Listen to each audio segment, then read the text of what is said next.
ఆది సర్వలోకాలకు ఆధారం ఆదర్శమైనటువంటి లక్ష్మీ శ్రీమన్నారాయణమూర్తులకు శివపార్వతులకు అనేక శాస్త్రానికి దండ ప్రణామములు. అలాగే భూమండల మొత్తానికి ఆదర్శవంతులైన సీతారాముల యొక్క పరపరను నమస్కరించుకుంటూ మనలోనే తిరుగుతూ మనలోనే ఉంటూ మనలాగే అన్ని భౌతికమైనటువంటి కార్యాలలో ఉంటూ వారు జీవితాన్ని సార్థకం చేసుకున్నటువంటి పనిమూర్తులు అందులో ఉన్నారు. అందులో మా గురువు గారు సద్గురుమూర్తి వెంకటకోటి యోగేంద్రుడు వారు కొడమూడి ఆశ్రమంలో స్థాపించి మరి చక్కగా వారి ఆశ్రమం ద్వారా ఎంతో మందికి మరణాలు ప్రాంతంగా జ్ఞానాన్ని పంచిపెట్టినటువంటి వారి యొక్క పాత్రను నమస్కరించుకుంటూ అలాగే రాజయోగిగా ఇహము పరము రెండింటిలో చక్కగా జీవితాన్ని సాఫల్యం సార్థకం చెంది మరి ఎంతో గొప్పగా ఉన్నదాంట్లో సంతృప్తికరంగా తన ఆనందంగా జీవిస్తూ 10 మందికి ఆదర్శంగా నిలుస్తూ తన ఏది తెలుసుకున్నాడో దాన్ని ప్రజలకు పంచి మరి చేసినటువంటి మన రామనాథం గురువు గారు సైదమ్మ పూజ్యులు పుణ్యమూర్తులు వారి యొక్క పాదపద్మములతో హృదయపూర్వకంగా నమస్కరిస్తూ మీరందరూ విన్నారు. నాగేశ్వరరావు గారు మాటలు ఆయన మాట్లాడేది మనసుతో కాదు, హృదయంతో.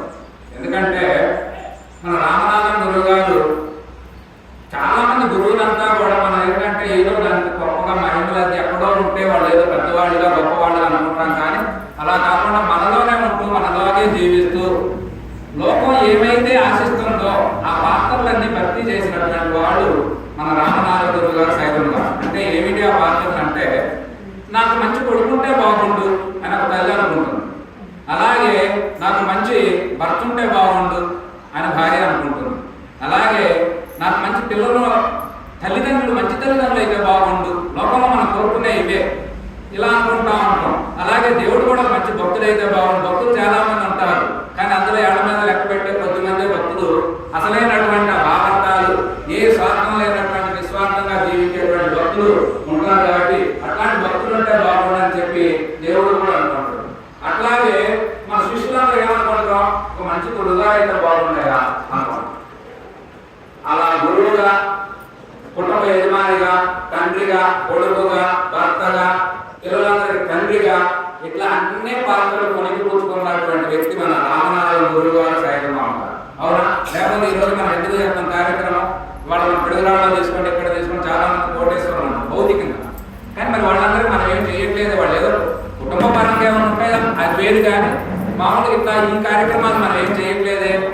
ఎందుకంటే వాళ్ళ కుటుంబ పరంగా ఎక్కడా డ్యామేజ్ లేకుండా కుటుంబాన్ని చక్కగా నిర్వర్తించడం వల్ల వాళ్ళ కుటుంబం అంతా సంతోషంగా ఉండి ఆ కార్యక్రమాలు కుటుంబపరమైన కార్యక్రమాలు వారసత్వం వహిస్తూ వాళ్ళు చేసుకుంటారు.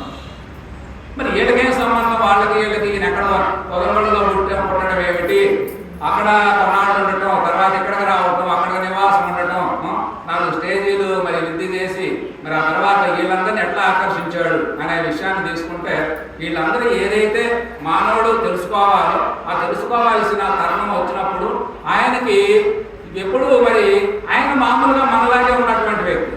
హార్మోని అనేది సహజంగా అది ఒక కళ, అది నేర్చుకున్న తర్వాత ఆ కళ ద్వారా, సంకీర్తన ద్వారా రకరకాల ఆనందపడవచ్చు, ఎంతోమంది ఆనంద పెట్టవచ్చు. ఆ సంకీర్తన అనేది ఆ సరస్వతీదేవి అనుగ్రహం ఆయన కలిగింది. దాంతో పాటు ఆయన అనేక రకమైన నాటకాలు ఇవన్నీ వేసుకుంటా వ్యక్తిగత జీవన విధానాన్ని పోషించుకుంటా సాగిపోతున్న టైంలో ఈ నారాయణ అనేటువంటి ఒక గురువు గారు ఎక్కడో బెంగళూరులో జన్మించింది. బెంగళూరు ఆయన ఈ రామాపురానికి రావడం, ఆయనతో ఈయనకు సఖ్యత కుదిరింది. వాళ్ళిద్దరికి ఎప్పుడైతే సఖ్యత కుదిరిందో ఆ యొక్క సత్య జిజ్ఞాసతో, సత్య అన్వేషణతో ఆయన మాటలు వయసులో వాస్తవాన్ని చిన్నవాడు, రామనాథ గురువు గారి వయసులో పెద్దవారు అయినా దాని జ్ఞానానికి వయసు తారతమ్యం లేదు. శంకరాచార్యుల వయసు 30 సంవత్సరాలు, 100 సంవత్సరాల వయసు ఉన్నవాడు కూడా హృదయపూర్వక శాస్త్రానికి దండాలు పెట్టేవాడు. అంటే మన భారతీయ సంస్కృతి మనకు ఏం జరుగుతుందంటే జ్ఞానమే పెద్ద. ఎవరైతే సత్యాన్ని తెలుసుకుంటారో, ఎవరైతే ఆత్మ జ్ఞానాన్ని పొందుతారో, అది ఏదైతే ప్రజలకు అందిస్తారో వాళ్ళే పెద్ద. వయసుతో పనిలేదని చెప్పడం జరిగింది మన శాస్త్రాలు. అందుకని 2-3 సంవత్సరాలు చక్కగా సాధనలు చేసుకుంటా ఉంటే ఆ నారాయణ స్వామి వారు చెప్పే మాటలు హృదయాన్ని బాగా కదిలిస్తా అలా కదిలించి ఆ సాధనలో భాగంగా కొన్నాళ్ళు చేసుకున్న తర్వాత అనుకోకుండా నారాయణ స్వామి వారు ఈయనకి తెలియకుండానే మన గురజాలలో ఇద్దరు విడిపోయారు. అంటే టైం వచ్చింది కలిశారు, మళ్ళీ టైం వచ్చింది మరి స్వామి గారిని గురువుగారు వెళ్ళారు. తర్వాత ఈయన లేకపోవడం వల్ల ఈయన మనసంతా కలత చెంది కొంత బాధ కలిగి ఏమిటి నేను పరిష్కారం అని ఆలోచిస్తూ మన కాచేపల్లిలో కేశనాథంలో ఆశ్రమం అవుతుంది. మీ అందరికీ తెలుసు, మన వాళ్ళందరూ ఎల్లుంటారు. హనుమంతరావు గారు శ్రీ రామనాథం ఆశ్రమం కాబట్టి అది ఉంది, రామానంద ఆశ్రమం అని పెట్టారు పేరు. సరే, అందులో ఆయన అక్కడ ఈ యొక్క గురువు గారు కాస్త మనసు బాగలేనప్పుడల్లా కుటుంబ అవసరాలు తీర్చి మనసు బాగలేనప్పుడల్లా అక్కడ కాస్త ఒక వారానికి ఒక 4 రోజులు 3 రోజులు అక్కడ ఉంటా, అక్కడ కొంత ఆశ్రమ వాతావరణం ఆ గ్రంథాలు అవన్నీ చదువుకుంటా, అక్కడ ఇష్టాగోష్ఠి చర్చలు చేస్తా కొన్నాళ్ళు అట్లా అక్కడ సాధన చేయడం జరిగింది రామనాథంలో. ఇట్లా ఆయన అన్ని చేసుకుంటూ కుటుంబాన్ని చూసుకుంటూ సంగతి ఇవన్నీ చేసుకుంటా ఆయన కొన్నాళ్ళు అక్కడ సాధన చేస్తా ఉంటే ఇందులో ముఖ్యంగా నారాయణ గురువు గారికి రామనాథ గురువు గారి జీవితంలో జరిగిన ఒక మహిమాన్యత కట్టాలు ఒకటి ఉన్నాయి. అవి ఎందుకంటే మన వాళ్ళు అవి పర్టికులర్ గ్రంథంలో పొందుపరచడం జరిగింది కాబట్టి మన గురువులో మహిమాన్యతలు గోపాలుగా ఉన్నారు. ఎందుకంటే ఎవరి జీవితాలు తిరిగేసినా కూడా అవధూత లక్షణాలు కలిగినటువంటి వాళ్ళకి మన కష్టసిద్ధుల వల్ల అనేక రకమైనటువంటి మహిమల్ని ప్రదర్శించినటువంటి వాళ్ళు ఎందరో ఉన్నారు. అందులో ఒక సందర్భంలో ఈ నారాయణ స్వామి వారు రామనాథ గురువు గారు ఇద్దరు రామాపురం నుంచి వస్తా ఉంటే రోడ్డు మీదకి వచ్చేసరికి అప్పుడు ఇంత రవాణా లేదు కదా, వస్తా ఉంటే అక్కడంట బస్సు వచ్చింది. వీళ్ళిద్దరు ఎక్కిన తర్వాత ఎక్కడో వెనక నుంచి ఒక నిండు గర్భిణి మహిళ నడిచి వస్తుంది. దానిని మన నారాయణ స్వామి వారు గమనించారు. గమనించి ఈయన మనసులో సంకల్పం చేసింది అంతే. ఆ బస్సు ప్రస్తుతానికి ఆగింది. ఎందుకు ఆగిందో అది డ్రైవర్కి తెలియదు, వీళ్ళకి తెలియదు. కానీ ఈయన మనసులో ఏం ఆత్మ కానీ ఎలా ఉంటుందంటే ఎక్కడ సీమ కూడా అపకారం జరగకుండా ఉండాలనేది వాడు తపనంతా అలా ఉంటుంది సృష్టికార్యం. అట్లా అయ్యో గర్భవతి శ్రీమూర్తి అని ఆయన మనసులో ఏమనుకున్నాడో, కానీ ఆగేసరికి ఆమె రావడం ఎక్కడం బస్సు కదలడం ఈ విషయాన్ని అంతా మన రామనాథ గురువు గారు గమనించు. అలా గమనించిన తర్వాత ఈయన ఆనందంతో పొంగిపోయింది. ఇది మన నారాయణ స్వామి వారి యొక్క మహిమగా మనం చెప్పుకోవడం జరిగింది. ఆ తర్వాత రామనాథ గురువు గారు మన కేశనాథ ఆశ్రమంలో ఉంటామంటే రోజు ఉదయం సాయంత్రం మరి ధ్యాన కార్యక్రమంలో ఉన్నప్పుడు రోజు బయట మంచి వాతావరణ ఆవరణలో కూర్చొని సాయంత్రం కూడా ధ్యానం చేసుకుంటుంటే ఎక్కడి నుంచో బాము అంటే నాగుబాము టైపుగా నాగుబాము అనుకోండి వచ్చి కాసేపు స్వామివారి గురువు గారి మీద ఆడి వెళ్ళిపోయింది. అది గురువు గారు గమనించలా, పక్కన ఉన్నటువంటి శిష్యులు చూశారు. అయ్యో ఏంటి అనేది ఇట్లాంటివి జరిగినాయి అనేది మహిమలు కాదు, కానీ మనకు మెయిన్ ఆయన జీవిత అనుష్ఠానం ఏదైతే చెప్పాలో, ఏదైతే చేయాలో, ఏదైతే పొందాలో, ఏదైతే పంచాలో దానిని ఆయన చేసినటువంటి కర్మగా మనం తీసుకోవాలి. ఆయన కుటుంబపరమైనటువంటి విషయాలన్నీ చక్కగా బోధించిండు, కుటుంబ అవసరాలన్నీ తీర్చిండు, ఆయన అన్ని రకాలుగా ఆనందపడ్డాడు. ఆ తర్వాత ఆయన అక్కడి నుంచి చక్కగా ఆధ్యాత్మిక జీవితం వైపు అంటే ఎప్పుడు పట్టుకోవాలో పట్టుకున్నాడు, కుటుంబాన్ని ఎప్పుడు వదిలిపెట్టాలో వదిలిపెట్టి, సమాజాన్ని ఎప్పుడు పట్టుకోవాలో పట్టుకున్నాడు.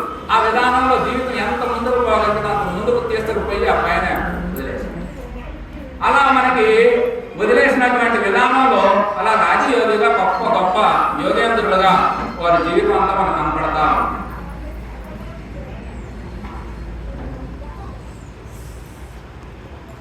వారు మనకు మహాభారతం మానవుడు సాధించవలసినటువంటి విజయాలు ఏమిటి అనే విషయాన్ని తీసుకుంటే మహాభారతమైన ఇతర గ్రంథాలన్నీ కూడా మనకు తెలియజెప్పేది ఏమిటంటే మానవుడు శాస్త్రవర్ణ విశేష ధర్మాలని చక్కగా సాధించాలి, వాటిని చక్కగా జీవితంలో 4 భాగాల్లో పొందుపరుచుకోవాలి అని చెప్పి మనకి భారతం చక్కగా తెలియజేస్తాం. అంటే 25 సంవత్సరాలు మన జీవితం అనుకోండి, సుమారుగా 100 ఏళ్లలో 25 సంవత్సరాలంతా కూడా బాల్య వ్యవస్థ అంతా గడుస్తూ ఉంటుంది. అదే బాల్యాశ్రమం అంటే నీకు తెలిసి తెలియని మనసు, వచ్చి రాని వయసు, అర్థం కానిటువంటి క్రియలు, తెలిసి కొన్ని పాపం క్రియలు, కొన్ని పుణ్యక్రియలు, ఇట్లాంటి అనేక రకాలుగా మన జీవన విధానం అంతా సాగుతూ ఉంటుంది. అందులో ముఖ్యంగా ఇప్పుడు వచ్చేసరికి విద్యాభ్యాసంలో జీవితం అంతా కూడా అందులోనే మునిగిపోతా ఉంటుంది. ఇలా 10 సంవత్సరాలు నువ్వు అంతా కూడా ఆ విద్యా విధానం అంతా కూడా భౌతికమైనటువంటి అపర విద్యను నువ్వు చక్కగా అధ్యయనం చేసి నేర్చుకోవాలయా అని మనకి ఆ యొక్క మొట్టమొదటి ఆశ్రమం మనం తెలియజేస్తాం. రెండవది ఏమిటంటే గృహస్థాశ్రమం. గృహస్థాశ్రమం అంటే వివాహం చేసుకోవాలి, సంతాన అభివృద్ధి, సృష్టి కార్యాన్ని ముందుకు కొనసాగించడంలో సంతానం నీ ద్వారా కలగాలి, ఆ ద్వారా అది సృష్టి అంతా కూడా ఆనందకరిగా కొనసాగాలంటే నువ్వు భార్యాభర్తల దాంపత్యం, దాంతోపాటు కుటుంబం, మానవతా విలువలు, దేవాలయ వ్యవస్థ, సమాజంలో ఏది మంచి ఏది చెడు స్పష్టంగా తెలుసుకోవడం, మానవులందరికీ ఆదర్శంగా నిలవటం, ఇవన్నీ గృహస్థాశ్రమానికి వెనలేని సేవ, శ్రమ, కీర్తి అన్నీ కూడా గృహస్థాశ్రమంలోనే ఉన్నాయి. మహాత్ములు తర్వాత ఏం చెప్పారు? వానప్రస్థం చెప్పారు. వానప్రస్థం ఎప్పుడు చేయాలా? 50 ఏళ్ళు అయిపోయింది. పిల్లలు మనకి పూర్వకాలం లెక్క ప్రకారం ఇప్పుడు మనందరికీ పిల్లలు పెద్దయ్యారు. పెద్ద అయిన తర్వాత వాళ్ళకి వివాహం చేసి, అయ్యా మీరు మీ కార్యక్రమాన్ని మీరు కొనసాగించండి, కానీ మా జన్మ ఏమిటి, ఎందుకు వచ్చింది మానవ జన్మ, దీని గురించి మేము ఎట్లా తెలుసుకోవాలి అని వనప్రస్థానం అంటే అంతకుముందు వనాల్లోకి వెళ్ళేవాడు. కానీ ఇప్పుడు మనకి ఏ వనాలు అవసరం లేకుండానే ఇట్లాంటి మహాత్ములు మనకు సూచించేది ఏంటంటే గృహాల్లోనే ఉండొచ్చు, ఇట్లాంటి దేవాలయాల్లోనే కార్యక్రమాలు చేసుకోవచ్చు, గ్రంథాలు చదువుకోవచ్చు, తత్వ విచారణ చేసుకోవచ్చు, గురువు యొక్క మహోతాక ఎన్నో వచనాలు వినొచ్చు. ఇట్లా మీ జీవితాన్ని మీరు చక్కగా మీ యొక్క సత్యం జిజ్ఞాస ఉంటే చాలు తప్ప సత్యాన్ని మీరు దర్శించవచ్చు, ధర్మంగా నడుచుకోవచ్చు అని చెప్పి మహాత్ములంతా మనకి గృహస్థాశ్రమం అంతా కూడా విధానంలో మనకి మరి వానప్రస్థానం అంతా అలా చేసుకోవచ్చు. సాధనలు భక్తి ద్వారా చేసుకో, జ్ఞానం ద్వారా అనేక రకమైనటువంటి పరిశోధనలు చేసుకో, ఇట్లా నువ్వు చేయొచ్చు అని చెప్పి వానప్రస్థానం అంతా బోధిస్తా. ఆ తర్వాత ఏమిటంటే నువ్వు తెలుసుకున్నవన్నీ ఎన్ని తెలుసుకున్నా మళ్ళీ సన్యాసం స్వీకరించాలి. సన్యాసం అంటే ఏమిటి? మానసికంగా అన్నింటినీ నువ్వు త్యజించడం. కానీ నిజమైన సన్యాసి ఎప్పుడు మళ్ళీ సంఘంలో ఉండాల్సిందే. ఎందుకంటే నువ్వు అప్పుడు తీసుకున్నంత మళ్ళీ తిరిగి సంఘానికి పంచాలి. అలా ఈ రకంగా 4 రకాల మన ఆశ్రమ ధర్మాలని మన నిర్వర్తించడంలో మన గృహస్థుడు అందుకని రాజయోగి అన్నారు. రాజయోగి అంటే ఏమిటి? యోగులు చాలా మంది ఉన్నారు, కానీ అందులో యోగి రాజు లాంటి వాడు, ఇది గృహస్థంలో ఉన్నటువంటి వాడు. ఎందుకు గృహస్థుడికి అంత విలువ అనే విషయాన్ని మనం తీసుకుంటే భారతం మీ అందరికీ చాలా మందికి, ఎందుకంటే అందరూ మీరంతా విద్యావంతులు, భారతం దాదాపు మీ అందరూ కొన్ని విషయాలు తెలుసుకుంది. అందులో మనకి యుద్ధఘట్టాలన్నీ అయిపోయిన తర్వాత శాంతి పర్వంలోకి వచ్చిన తర్వాత మరి ధర్మరాజు గారిని తీసుకుపోయి పట్టాభిషేకం చేయాలి. కానీ ధర్మరాజు గారు ఇవన్నీ అయిపోయిన తర్వాత యుద్ధం చేశారు, అయిపోయింది, విజయం వచ్చినది. అయినప్పటికీ ఆయన ఏమొచ్చినా ఈ చనిపోయినటువంటి బంధువుల్ని, మరి సొంత వారిని, ఇట్లా అనేక రకమైనటువంటి మిత్రుల్ని, పెద్దవాళ్ళైన పూజ్యుల్ని, వీళ్ళందరినీ కలుసుకొని ఆయన మనసు శాంతించలేక చాలా దుఃఖానికి గురవుతాం. అలా గురయ్యి నాకు ఈ రాజ్యం వద్దు, నాకు ఏమీ వద్దు, నేను అడవులకు వెళ్ళి సన్యాసం తీసుకుంటా, నేను తప్పు చేసుకుంటా అని చెప్పి మొదలుపెట్టింది వాడు. అప్పుడు అనేక రకాల ఎంతో మంది ఎన్నో రకాల బోధనలు చేస్తూ ఉంటాయి. ఎందుకంటే అందులో ముఖ్యంగా మనకి దేవ ఋషి అయినటువంటి నారద మహర్షి, బ్రహ్మ ఋషి అయిన వేదవ్యాస మహర్షి, మరి దేవాలుకుడు, ఇట్లా కృష్ణ పరమాత్మతో సహా అందరూ ఉన్నారు. వాళ్ళందరూ అనేక రకాలుగా చెప్పారు. కానీ ఇందులో మనకి ఈ యొక్క ఆశ్రమ ధర్మాలు చెప్పడంలో వ్యాస మహర్షి ఏం చేశారంటే భీముడి చేత అర్జునుడి చేత ధర్మరాజుకు బోధింపజేశారు. అదేంటి ఇంతమంది ఉండగా అనుకుంటాం. ఒక్కొక్క సందర్భంలో మనందరం తల ఒక మాట మాట్లాడేటప్పుడు ఒక్కొక్క మాట ఒక్కొక్కరు మొహతా ఇవ్వబడినట్టుగా మనకి భీముడి ద్వారా అర్జునుడి ద్వారా చెప్పినది ఏమిటంటే, ఇదేమిటన్నా మన రాజ్యం అచ్చకాంక్ష లేకపోయినా ధర్మం ప్రకారం యుద్ధం చేసినాం, ధర్మం ప్రకారం యుద్ధం జరిగినది, ధర్మం ప్రకారం వినాశనం జరిగినది, ధర్మం ప్రకారమే రాజ్యం మన దగ్గరికి వచ్చినది. ఇవాళ నువ్వు రాజ్యం కాదంటే ఎలా, నువ్వు సన్యాసం తీసుకుంటా అంటున్నావు. సన్యాసం తీసుకొని ఏం చేస్తావు? ఈ లోకంలో సన్యాసులు అందరూ ఎక్కడి నుంచి వచ్చారు? గృహస్థంలో నుంచే కదా. సన్యాసులందరినీ ఎవరు పోషిస్తున్నారు? గృహస్థుడే కదా. ఇట్లా అన్నిటికంటే గృహస్థాశ్రమం గొప్పదని అన్ని శాస్త్రాలు చదువుతుంటేనే సన్యాసం తీసుకుంటా అంటున్నావు, ఇది ఏ రకమైన సామన్యస్యం, ఆలోచించు నువ్వు అని చెప్పి భీముడు అర్జునుడు ధర్మరాజుకు అనేక రకాల ఈ గృహస్థం మీద అన్ని గొప్ప నీతులు ఉంటాయి. భారతం అంత మనకి అనుష్ఠాన దృశ్య కావ్యం.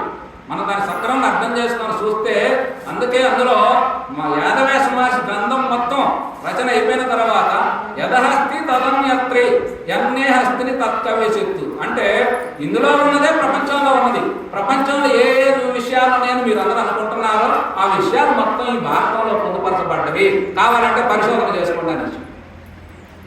అలా మనకి అన్ని విషయాలని అనుష్ఠానపూర్వకంగా మనకు భారతం తెలియజేస్తా ఉన్నది.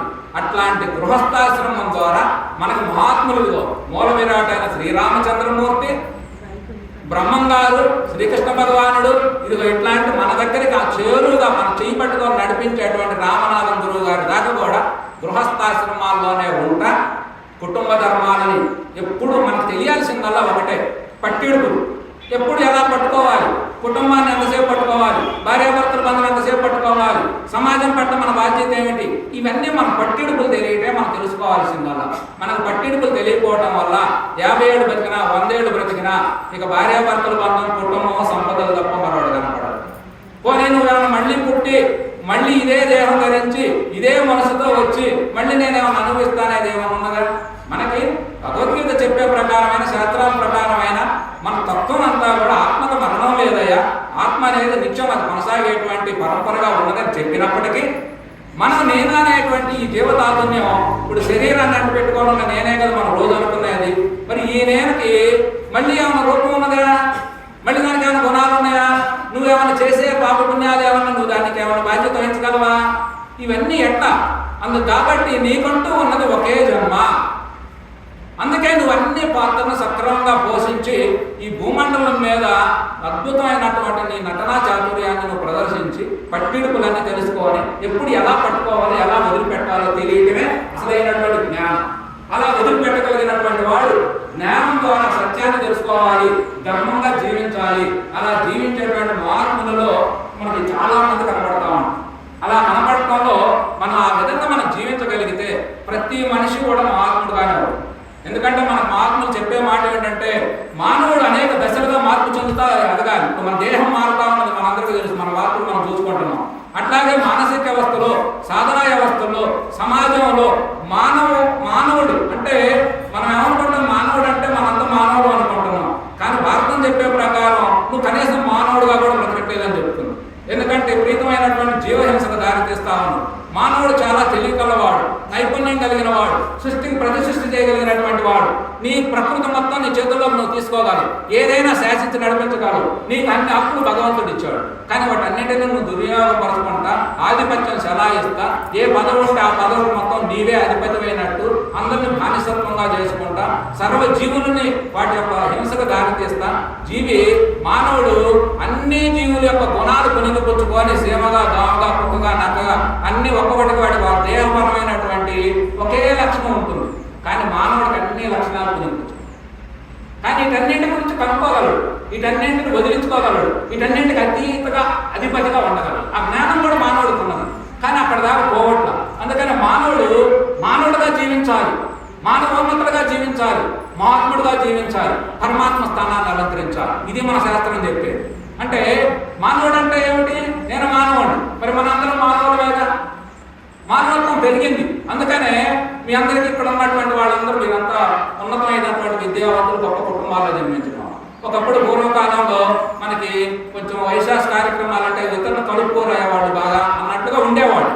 కానీ వాళ్ళు మన వాళ్ళు ఆధ్యాత్మిక విధానంలో రామనాథ్ గారి యొక్క బీజాలైతేనేమి, అంతకుముందు ఉన్న మహాత్ములైతేనేమి, ఆ తర్వాత నడుచుకునే వాళ్ళు అయితేనేమి, ఆధ్యాత్మిక కింద మనం చదివారు జ్ఞాన తత్వాలు.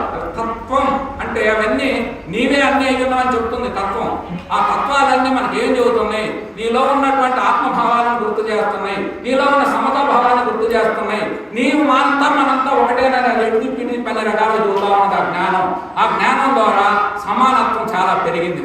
ఇవాళ బ్రహ్మాండంగా అందరూ ఐక్యమత్యంతో అనేక రకమైనటువంటి మానవతా విలువలే మనకు ముఖ్యం అన్నట్టుగా, మన వ్యవస్థే మనకు రక్షణ అన్నట్టుగా ఇవాళ మన వాళ్ళందరూ అనేక రకమైన కార్యక్రమాల్లోకి వెళ్తున్నారు, జనాలు తీసుకొస్తున్నారు. నిన్న మనం చూసిన కార్యక్రమం, గురుగారి కార్యక్రమం దగ్గర 2000, 3000, చిన్న 2000 పైన అందరూ భోజనాలు 1000 మంది స్లాబ్లో కూర్చున్నాం. ఎంతో మందికి చెప్పేవాళ్ళు చెప్పే అవకాశం కల్పించారు. సేవ చేసేవాళ్ళు సేవా కార్యక్రమాలు, ఏది కావాలంటే అది కార్యక్రమాలని సమతా భావాన్ని పెరిగింది. అది మానవత్వం. అలా మానవత్వం వాళ్ళు మానవుడిగా బ్రతకాలి. నీ హోదా ఉంటుంది. ఇప్పుడు నాకు కులం ఉంటుంది, నాకు ఒక ధనం ఉంటుంది, నాకు ఒక హోదా ఉంటుంది. ఆ హోదాలు ఎక్కడికి పోవు. మనం ఏమనుకుంటామంటే ఏదో మనం చేస్తే ఆయన చూసుకుంటే నీ హోదా తగ్గిద్దే, నీ హోదా ఎప్పుడు తగ్గదు. నీ హోదా అది తగ్గేది కాదు. నీకు నువ్వు తగ్గించుకుంటే తగ్గింది, నువ్వు పెంచితే పెరిగింది. అందుకాటి నీ హోదా తగ్గదు, అందుకాటి నువ్వు మానవత్వాన్ని చూడపోవాలయ్యా అనేది మనం చెప్తాము. మానవత్వం తర్వాత ఎక్కడికి పోవాలి? రెండో మెట్టు మహాత్ముడు. మహాత్ముడు కావాలంటే ఏం చేయాలి? ఇంకొక మెట్టు పైకి పోవాలి. మహాత్ముడు మానవత్వం దాటి ఇంకొక మెట్టుకు పోయి మనతో పాటు ఇంకా అనేక రకాల మొత్తాన్ని కలుపుకునేటట్టుగా ఎదగాలి. మహాత్ముడు తర్వాత పరమాత్మ స్థానానికి అలంకరించాలి. పరమాత్మ స్థానం అంటే మానవుడు ఉన్నతుడు. అంటే మనకు మానవులు చాలా మంది ఉన్నాం, కానీ ఉన్నతులు ఎవరు ఉన్నారు? ఈ గ్రామంలో మనకు రామనాథం గురువు గారు పేరు వినపడదు, పిడుగురాళ్ళు ఎవరి పేరు వినపడదు. మన కార్యక్రమంలో రామనాథం గురువు గారి దంపతుల పేరే వినపడదు. ఎందుకని? ఆయన మానవుల్లో ఉన్నతమైనటువంటి స్థానాన్ని అలంకరించారు. కొన్ని అది ఆయన సొంతమా కాదు, అది అందరికీ హక్కు ఉంది, అందరం పొందవచ్చు అనే వాళ్ళ ఆదర్శం మొత్తం మనం చూపిస్తాం. ఆ తర్వాత మహాత్ముడు స్థానాన్ని అలంకరించాలి. మహాత్ముడు గాంధీ మహాత్ముడు ఎట్లయినా దేశం మొత్తాన్ని జాతి పెట్టాడు. ఎలా అయ్యాడు? ఆయన అంత సమతాభావాన్ని పెంచుకున్నాడు, భేదభావాలు వదిలిపెట్టిండు, నీవు నేను తారతమ్యం లేదనుకున్నాడు, అంత అహింసా పద్ధతులనే పాటించుడు. అందుకే మహాత్ముడు. పరమాత్మ స్థానం అనేది హైయెస్ట్. ఇది లోకంలో ఎవ్వరికీ తెలియనటువంటి ఒక గొప్ప రహస్యం. శ్రీకృష్ణ పరమాత్మ అంతకుముందు మన మహాత్ములు మన భారతీయ తత్వం అంతా కనిపెట్టింది. ఎందుకంటే ఆత్మే దైవం అయి ఉన్నది. ఇప్పుడు మనకి ఇందులో బుక్లో ఒకటి ఉంటుంది, నేను పరమాత్మని, ఆ పరమాత్మ కూడా నేనే అయి ఉన్నా అనేది మనకి స్పష్టంగా ఉంటుంది. అంటే నేను ఆత్మని, నా ఆత్మే దైవం మళ్ళీ ఆత్మ అయి ఉన్నది. అంటే మనకు ఉపనిషత్తులన్నీ ఏం చెబుతున్నాయి? నేను అంటా ఉన్నావు కదయ్యా, ఆ నేనే దైవం. ఆ నేను కనుక్కున్నావు అనుకో, నీకు దైవం తెలిసింది. ఇప్పుడు మనందరూ ఎంతమంది ఉన్నా, ఇక్కడ స్త్రీ పురుష భేదాలు ఉన్నా, ఏం పలకరించిన ఏమంటాం మనం? నేనే కదా పలికేది. ఆ నేను ఎక్కడి నుంచి వస్తుంది? ఆ నేను ఎక్కడి నుంచి పుడుతుంది? ఆ నేను నా శబ్దం ఎలా ఉచ్చరిస్తున్నాం, ఏ సందర్భంలో ఉచ్చరిస్తున్నాం, ఎలా ఉచ్చరించినా అది నేనైనా పలుకుతుంది. అందుకని ఆ నేనే దైవం అని చెప్పి మార్పును మనం కనిపెట్టి చెప్పడం జరిగింది. అట్లాంటి నేనుని మనం పట్టుకున్నప్పుడు ఆ నేనే దైవం అయినప్పుడు అప్పుడు నీవనేది శరీరం కాదు కాబట్టి ఈ శరీరాన్ని నడిపించే ఆత్మే నీవుగా ఉన్నావు, నీ ఆత్మ ఎంత ఇష్టమంతా ఉన్నది కాబట్టి అప్పుడు అది పరమాత్మ స్థానాన్ని అలంకరించింది. అందుకని కృష్ణ పరమాత్మ అంటాం. కృష్ణ అనేది శరీరానికి సంబంధించింది. పరమాత్మ అంటే జ్ఞానాన్ని ఆయన పొంది అన్నీ నేనేనా. ఎక్కడ మంచి జరుగుతుంది భావాల్లోకి వస్తే, ఎక్కడ ధర్మరక్షణ జరుగుతున్నా అది నేనే, ఎక్కడ కూర్చొని జ్ఞానాన్ని బోధిస్తున్నా అది నేనే, ఎక్కడ దుష్ట శిక్షణ జరుగుతున్నా అది నేనే, ఎక్కడ అవతారాలు మంచి అవతారాలు ఏ వచ్చినాయి అది నేనే. ఏది భావంగా అనుష్ఠానంలో చెప్పేది. కానీ మరి చిట్ట చివరి ఏదంటే అంతా పరమాత్మ నేనై ఉన్నా అని చెప్తున్నాను. అంటే అర్థం ఏంటి? అది మా కృష్ణ భగవానుడు ఏమై ఉన్నాడో మనం అది అయ్యున్నాం. ఇక్కడ మనం చేయాల్సిందే కదా ఏమిటయ్యాడు తెలుసుకోవటం. తెలియకపోవడం ఈ రెండు తేడాలు ఉన్నాయి. కాబట్టి ఈ యొక్క తెలుసుకోవడం తెలియకపోవడం అనే దాంట్లో మనం సాధన అంతా మనం అందులో చేయాలి. ఇలా సాధన చేసి తన గురించి తాను ఈ సృష్టి గురించి అనేక రకాలుగా తెలుసుకున్నటువంటి మహాత్ములు. సృష్టి యొక్క రహస్యం ఏమిటంటే, సృష్టికి ఒక ధర్మం ఉన్నది, మనకు ఒక ధర్మం ఉన్నట్టుగానే మనం మన ధర్మం ప్రకారం పని చేస్తాం. కానీ మనం చేసే మంచి పని మనం ఆరాట పడుతూ ఉంటుంది మనసు. నేను చెప్పే మాట నలుగురు చేస్తే బాగుంది, నేను చేసిన పని నలుగురు తెలిస్తే బాగుంది, చెప్పుకుంటే బాగుంది. కానీ ఆ ప్రకారం ఆరాట పడుతూ ఉంటాం. కానీ సృష్టి ధర్మం ప్రకారం ఏమిటంటే, నువ్వు చేసినది నువ్వు దాచిపెట్టినా దాగదా తెలియబడతా. రామనాథం గురువు గారి పేరు ఆయన అనుకున్నాడు, నన్ను ఈరోజు ఈ స్థాయికి ఇట్లా చేస్తానే మా శిష్యులందరూ అని అనుకోలే. కానీ అది తెలియకుండానే ఆయన ఏదైతే పరితపన చెందిండో, ఏదైతే తెలుసుకున్నాడో, ఏదైతే అందరికి ఇచ్చిండో తోటాడు, వాళ్ళందరూ తిరిగి అప్పుల రూపంలో మళ్ళీ చెల్లించుకోవాల్సింది. అందుకని ఆయన సేవ చేసుకోవడంలో అందరూ తరిస్తారు. ఇది అప్పు కూడా కాదు, ఎందుకంటే అప్పు అంటే మళ్ళీ అది వేరు, ఇది అప్పు కూడా కాదు. ఆయనకి అది పెరుగుతూనే ఉంటుంది. మనము ఆయన పట్టుకున్నా ఆయన మంద పట్టుకున్నా రెండూ లాభాలు మనకే కలుగుతాం. ఎందుకంటే వాళ్ళు సృష్టిని పట్టుకుంటారు. జ్ఞానమూర్తి ఎవరైనా సృష్టిని పట్టుకుంటే మనం వాళ్ళని పట్టుకుంటే కరెంట్ షాక్ కొట్టినట్టేనన్నమాట.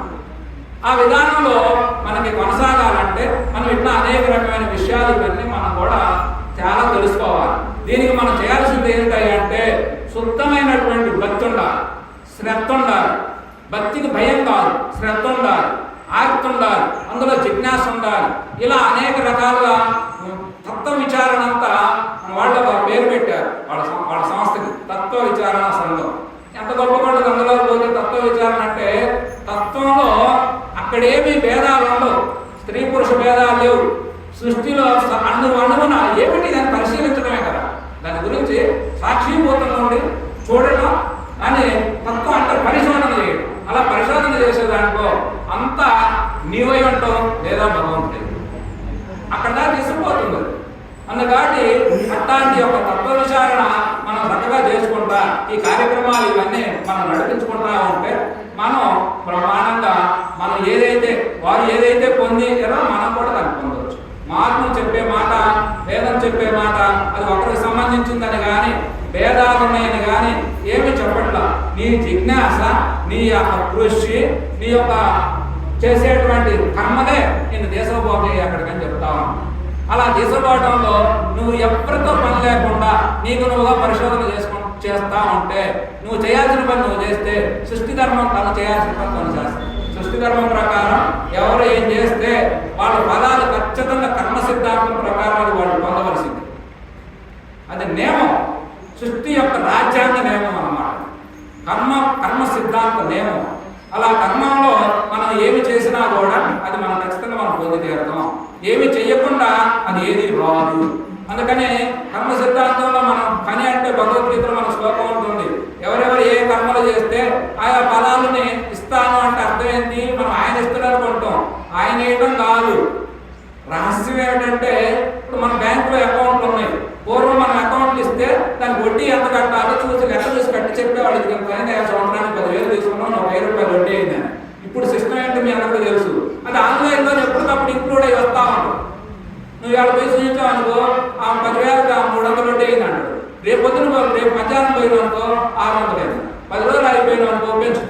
అంటే సిస్టంలో అది ఇంక్లూడ్ అయి ఉంటుంది. అట్లాగే నీ కర్మ సిద్ధాంతం కూడా మనం చేసే పనులన్నీ మనకు. అందుకే భగవద్గీత కట్టాపదని చెప్పినది ఏమిటయ్యా అంటే కర్మ, భక్తి, జ్ఞానం. సత్కర్మలు చేయండి, భగవద్భక్తిని వదిలిపెట్టకండి, ఆత్మ స్నానాన్ని పొందాలి. ఇది మన యొక్క నియమం. అలా మన కృష్ణ పరమాత్మ బోధించినటువంటి ఆ కర్మ విధానం ప్రకారం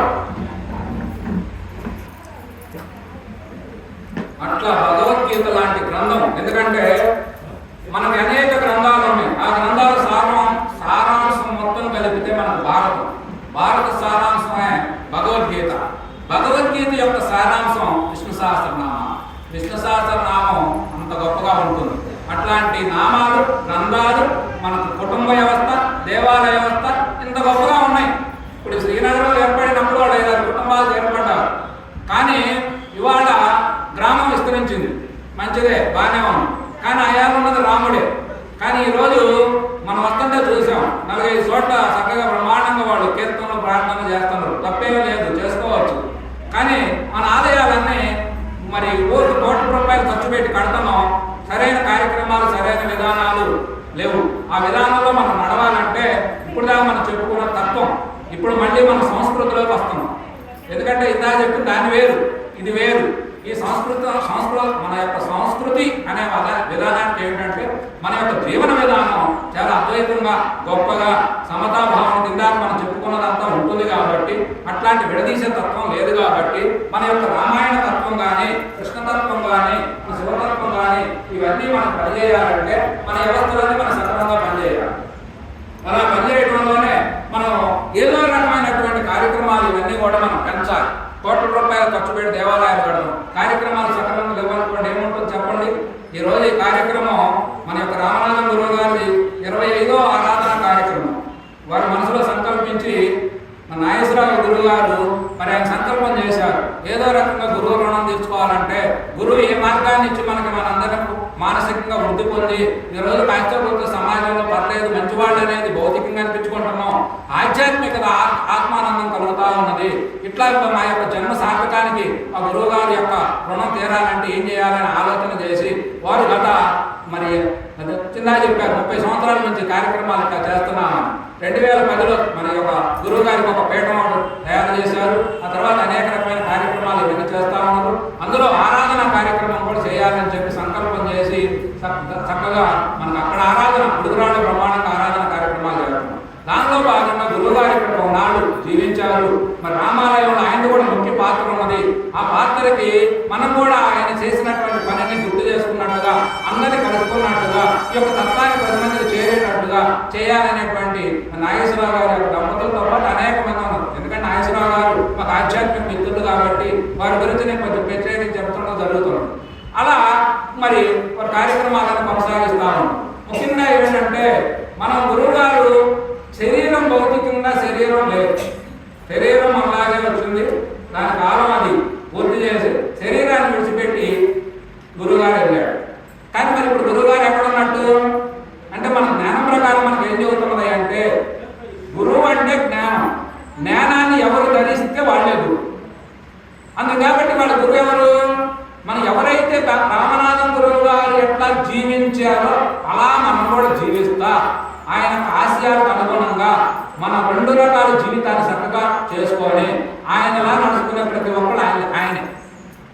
అందుకనే ఇవాళ ఆ పాత్రలో ఈయన బాగా ఇంక్లూడ్ అయ్యారు నాగేశ్వరరావు. అందుకని ఆయనకి ఏది కష్టమని పీట్ల, శ్రమ అని పీట్ల, ఖర్చు అని పీట్ల. భార్యాభర్తలు ఇద్దరు కూడా జీవితాన్ని ఇందులోనే పెట్టి చక్కగా వాళ్ళు ఆనందపడతా 10 మందికి ఆనందాన్ని ఇస్తా ఇట్లాంటి అనేక రకమైన కార్యక్రమాలు కలిసిపోవడం చేస్తాం. అట్లా మరి ఈరోజు ఈ కార్యక్రమం నేను ధర్మ ప్రచారంలో మేమిద్దరం ఆధ్యాత్మిక మిత్రులు బ్రహ్మాండంగా 25 సంవత్సరాలుగా కరారు వాళ్ళు ఎన్నో కార్యక్రమాలు ఇవన్నీ నిర్వర్తిస్తూ బ్రహ్మాండంగా మేము 25 ఏళ్ళు మా 25 ఏళ్ల వయసులో మేము ఇందులోకి వచ్చాం. ఇప్పుడు 25 సంవత్సరాలుగా చేసుకుంటా చక్కగా కార్యక్రమాలు ఇవన్నీ చేస్తా. ముఖ్యంగా 4 ఏళ్ల నుంచి ధర్మ ప్రచారం అనేది చాలా అవసరం. ఎందుకంటే ఈరోజు ప్రచారం వల్లే క్రైస్తవ మతం ఈరోజు ప్రపంచం అంతా వ్యాప్తి చెందింది. ఇప్పుడు మీ అందరికీ తెలుసు ఇక్కడ రామాలయం ఉంది. మీరు ఏ రోజు ఒక వ్యక్తి కూర్చుంటే ఒక శనివారం గంట భయం చేయాలి, అంత తప్ప మీరు కూర్చోరు. కానీ యువతలు అక్కడ వస్తుంటే 3 చర్చిలు మన దారిలో కనబడుతున్నాయి. చక్కగా ఒక్కొక్క చర్చిలో 100 మంది కూర్చున్నారు, నియమాలు పెట్టారు, వస్తే పుణ్యమవుతాయి రాకపోతే పాపం అవుతానే భక్తికి భయాన్ని జోడించారు, జనాన్ని కూర్చోబెట్టారు. ఏమో చెప్పిందే చూద్దాం ఏం ఒక రాయి తిట్టిద్దా తిట్టంగా తిట్టింది ఒక తిట్టు తగిలితే మన పెద్దవాళ్ళు చదువుతారు కదా. అట్లా చెప్పి బోధన ద్వారా విపరీతమైనటువంటి మత మార్పులు తెరదీశారు. ఇప్పుడు జరుగుతున్నాయి మన తెలుగు రాష్ట్రాలు విపరీతంగా జరుగుతున్నాయి.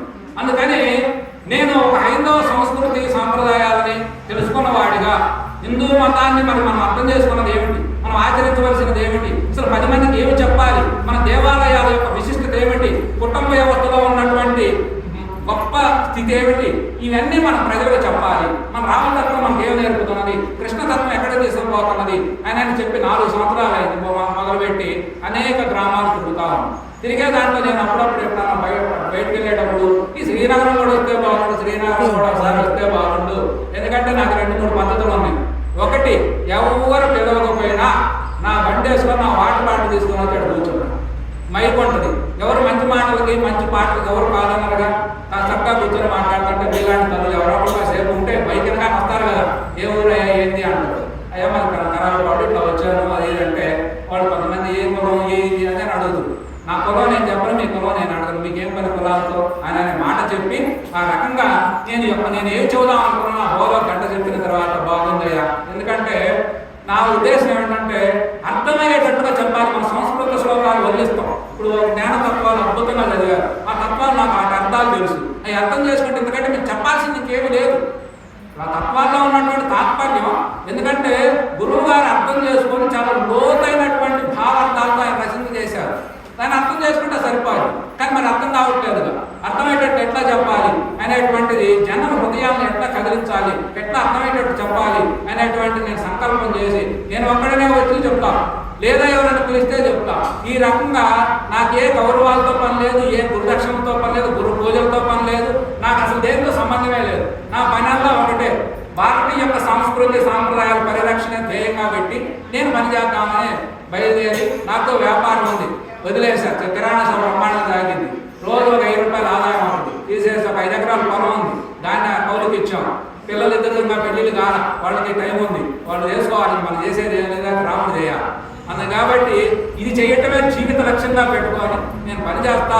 ఇట్లా సంగతిని అనుకుంటా ఉంటే మన నాగేశ్వరరావు గారు అయ్యా ఈ సంగతి మీరు రావాలా, ఎక్కువ మందిని కూడా పిలవట్లేదంటే నేను నిజంగా నా అదృష్టంగా రావచ్చు. ఎందుకంటే ఇది నా లక్ష్యం నేను వద్దా అనుకున్నా, కానీ రావడం అనేది ఎంత అదృష్టం మన. కాబట్టి మరి ఒక కార్యక్రమాలు ఇట్లా మనం ముఖ్యంగా నేను చెప్పే స్లోగన్ ఏమిటంటే మన దేవాలయాలు ఉన్నాయి, రామాలయం, శివాలయం, సోమవారం శనివారం భజన కార్యక్రమాలు జరగాలి. భజన జరిగితే మనం ముఖ్యంగా భజన అనేది జరిగితే సంకీర్తన, సత్సంగం ఈ 2 ప్రధానమైన సామూహికంగా చేయగలిగి. అంటే సంకీర్తన వల్ల ఏమవుతుంది, ఇందాక తత్వాలు పాడుతూ ఉంటే మనసుకు ఒక రకమైనటువంటి భక్తి, వైరాగ్యము, ఒక రకమైనటువంటి మనసు నిర్మలత్వాన్ని పొందింది. నిర్మలత్వం అంటే ఏమిటంటే రైతులందరికీ తెలుసు, భూమిని చక్కగా సాగు చేసి వర్షించిన తర్వాత అదును చూసి విత్తనం వేస్తే చక్కగా మొక్క మొలకెత్తితే అది మంచి పంట పడితే అందరం సుభిక్షంగా ఆరోపిస్తాం. అట్లాగే భక్తి అనేది ఏమిటంటే మనసును మెత్తపరుస్తుంది. కానీ జ్ఞాన సత్సంగం అనేది చాలా గొప్పది. సత్సంగం ద్వారా మంచి మంచి యొక్క భావాలను మన హృదయాల్లో మేల్కొల్పటమే. ఇక్కడి నుంచి నాటేది ఏం లేదు, అక్కడే ఉన్నాయి, కానీ కదిలించి మేల్కొల్పాలి. మేల్కొల్పితే ఆ భావం ద్వారా మీరు రంజింపజేసి దాన్ని మీరు అందుకొని అర్థం చేసుకొని అది మీరుగా జీవిస్తూ ఉంటాం. అలా జీవించాలి అనేటువంటి సంకల్పంతో మనం చేస్తా ఉన్నాం. అందుకనే రేపు భజన అనేది ఖచ్చితంగా అన్ని దేవాలయాలు భజన కార్యక్రమాలు మన గృహంలో మీ అందరికీ తెలుసు. మీకు చెప్పే పనులు ఇవన్నీ నేను వేరే చోట చెప్పాలి. ఎందుకంటే ఖండాల్లో అనేక రకమైన మారుమూల గ్రామాల్లో విపరీతంగా జరుగుతా ఉన్నాయి వార్తలు. అమాయకులకు పూజలు ఎలా చేయాలో తెలియదు, భక్తి అంటే ఏమిటో తెలియదు, జ్ఞానం అంటే అసలే తెలియదు. ఏమో కాస్త అప్పుడప్పుడు ఏమో పండుగలు పబ్బాలు కార్యక్రమాల్లో కూడా అర్థం కావట్లా అని చెప్పి ఆ విధానంలో రకంగా పూజా పీఠాలు ఇవన్నీ ఉంటాయి, ఇవన్నీ మీరు చక్కగా చేసుకుంటా ఉంటారు, అందులో ఇబ్బంది లేదు. కానీ సామూహికంగా జనాన్ని కలుపుకొని మన వ్యవస్థని మనం దృష్టిలో పెట్టుకోవాలి. అందుకే మహాత్ములు ఈ మధ్య మనకు ఆర్ఎస్ఎస్ వాళ్ళు ఇట్లాంటి వాళ్ళు కులంలో గడప లోపలే కులం, గడప దాటితే మనంతా హిందువులు అన్నట్టుగా కొన్ని శ్లోకాలు ఇస్తూ ఉంటారు. కానీ ముఖ్యంగా మనం ఇవన్నీ కూడా వ్యవస్థల్ని మనం పరిరక్షించాలి. సంస్కృతి అనేది చాలా గొప్పది. మనం ఈరోజు ఇంత ఐకమత్యంగా ఉన్నామంటే మనం మహాత్ములు వేసిన బీజాలు. మనకు తెలుసా కుటుంబ వ్యవస్థ, మనకు తెలుసా కుటుంబం ఎవరో కనిపెట్టేది మనకు ఇచ్చిందే, దైవ జ్ఞానం ఎట్లా పొందాలో మనకు ఎవరో అందిస్తే వచ్చినదే. ఇవన్నీ కూడా మనం అనుభవించి మనం పొంది మళ్ళీ తిరిగి సమాజానికి ఇచ్చిపోవాలి. అలాంటి ఐకమత్యంతో కూడుకున్నటువంటి సమాజం భారత భూమండలం మీదే అద్భుతమైనటువంటి అద్వైత జ్ఞానాన్ని అన్నింట అంతటా దైవాన్ని దర్శించగలిగేటువంటి అద్భుతమైనటువంటి శాస్త్ర జ్ఞానం, ఆత్మజ్ఞానం ఇవన్నీ మనకు ఉన్నాయి. ఆ జ్ఞానాలన్నీ మనం పొందాలి అంటే మనం పొందితేనే ప్రపంచం శాంతించాలంటే మనం స్థిరంగా బలంగా ఉండాలి. ఏకత్వంలో భిన్నత్వం, భిన్నత్వం ఏకత్వం సాధించినటువంటిది భారతీయ తత్వం. అందుకనే మన భగవద్గీత సారం ఏమిటి అంటే వైవిధ్యాన్ని అంగీకరించాలి, వైరుధ్యాన్ని తొలగించాలి, ఏకత్వాన్ని సాధించాలి. ఇది లెక్క. ఈ విధానాల్లో మనం ముందుకు సాగాలంటే మనం ఇట్లాంటి కార్యక్రమాలు అప్పుడప్పుడు పెట్టుకోవాలి. కారణం ఏదైనా అవ్వచ్చు, గురువుగారు ఆరాధన అయింది, రేపు ఏదో ఒక చిన్న కార్యక్రమం పెట్టుకోండి, ఏదైనా పెట్టుకోండి. ధర్మ ప్రచారంలో బోధనకు మనం ప్రాధాన్యం పెరగాలి. మనం కూడా అప్పుడప్పుడు మనకు ఏ గురువులు మనకు సందేశాన్ని ఇచ్చారో ఏ గురువునైనా తీసుకురాండి, అప్పుడప్పుడు కార్యక్రమాలు పెట్టి చేసుకోవాలి. ఇవన్నీ చేసుకుంటే మన వ్యవస్థను మనం రక్షించగలిగితే భూమండలం మీద మనం కూడా ఆ గురువు గారిలా కీర్తింపబడతాం, మనం ఆనందంగా ఉంటాం. ముందు కీర్తి సంగతి దేవుడే, ఆనందంగా జీవించగలుగుతాం, నలుగురితో హాయిగా ఉంటాం. ఇవన్నీ ఉండాలంటే సమతాభావం ఇదంతా కలిగి మన వ్యవస్థను మనం కాపాడుకుంటూ అట్లాగే అట్లా ఇవన్నీ చేయాలని సంకల్పం చేసిందేమో 4 ఏళ్ళగా ఈ కార్యక్రమంలో తిరుగుతాము. అందులో భాగంగా ఈరోజు నాగేశ్వరరావు గారి యొక్క వారి యొక్క ఆహ్వానం మేరకి మనం ఇక్కడికి రావడం, ఇవన్నీ కూడా మన భక్తులందరూ కూడా అందరూ తెలిసిన వాళ్ళు. ఎందుకంటే అందరూ మనకు బాగా పరిచయం ఉన్నటువంటి వ్యక్తులు. వాళ్ళందరూ వాస్తవానికి సబ్జెక్ట్ పరంగా నాకు తెలిసినంత వాళ్ళందరికీ తెలుసు. చెప్పే విధానంలో సాధన లేకపోవడం వల్ల చెప్పలేకపోతున్నారు, కానీ సబ్జెక్ట్ పరంగా నాకు తెలిసిన అందరికీ తెలిసిన వాళ్ళు. అంతే కాబట్టి ఆ విధానంలో మరి కార్యక్రమం చేయడం అనేది గొప్ప విషయం. మన నాగేశ్వరరావు గారు మన గురువు గారికి ప్రతినిధిగా నేనైతే భావిస్తున్నా. మీరందరూ కూడా అట్లా భావించి ఆ విధానంలో, ఎందుకంటే మనం ఆయన అట్లా భావిస్తే ఆయన కూడా అట్లా ఫీల్ అయ్యి ఆ గురువు గారికి ప్రతినిధిగా నడుచుకుంటారు. ఈరోజు కుటుంబం చక్కగా ఆనందపడతా ఉన్నారు. నిజానికమ్మా ఇందా మనం మొదలు పెట్టుకుంది అక్కడ మంచి తండ్రి, మంచి బిడ్డలు, మంచి భార్య అని. నిజానికి వాళ్ళ కొడుకులు మొన్న వచ్చారు, ఇది వాళ్ళు కూడా వచ్చారు. ఎంత ఆనందపడ్డదో. ఎందుకంటే వాళ్ళందరూ నిజంగా మా నాన్నగారు ఎంత గొప్పదానం. ఎందుకంటే వాళ్ళు చూసి ఉండదు, అప్పుడు ఏదో తండ్రిగా చూస్తాం. వాస్తవానికి ఎలా ఉంటుందంటే భార్యాభర్తలు, భర్త జ్ఞానం అయినా భార్యకు అర్థం కాదు. ఇప్పుడు బ్రహ్మం గారికి 4 కొడుకులు, కానీ ఎవరికే జ్ఞానం అవ్వాలి, ఎక్కడో ఉన్న శ్రద్ధయ్య కబ్బి. ఎందుకని అంటే ఆయన ఎప్పుడు పిల్లలు ఏంటంటే మా తండ్రిగా అనుకుంటాడు, ఏమని చెప్పు తండ్రిగా అనుకుంటాడు. కానీ ఆ తండ్రి విలువ అయ్యాలి. వాళ్ళందరికీ 60 ఏళ్ళు వయసు వచ్చేసరికి వాళ్ళ నాన్నని కీర్తిస్తూ ఉంటే వాళ్ళ హృదయాలన్నీ ఆనందంతో పొంగిపోతా ఉన్నాం. జీవితం నిజంగా ఇంత గొప్పగా మా నాన్న, అప్పుడేదో మా నాన్న అనుకున్నాం కానీ అనుకున్నాం. అట్లా ఆనందపడే మంచి తండ్రిగా, మంచి భర్తగా, మంచి భార్యగా మానవుడు జీవించి ఆనందపడి తరించాలమ్మా. అలా తరించాలంటే మనకు రామాయణం నేర్పినటువంటి కుటుంబ విధానం, మనకు కృష్ణుడు నేర్పినటువంటి భగవద్గీత తత్వం, ఇవన్నీ మనం అలవాడాలి. ఆ విధానంలో మనందరూ తరించాలని కోరుకుంటూ మరి యొక్క శ్రీరామచంద్రమూర్తి యొక్క ఆదర్శ దంపతులు వారి యొక్క అనుగ్రహం, రామనాథ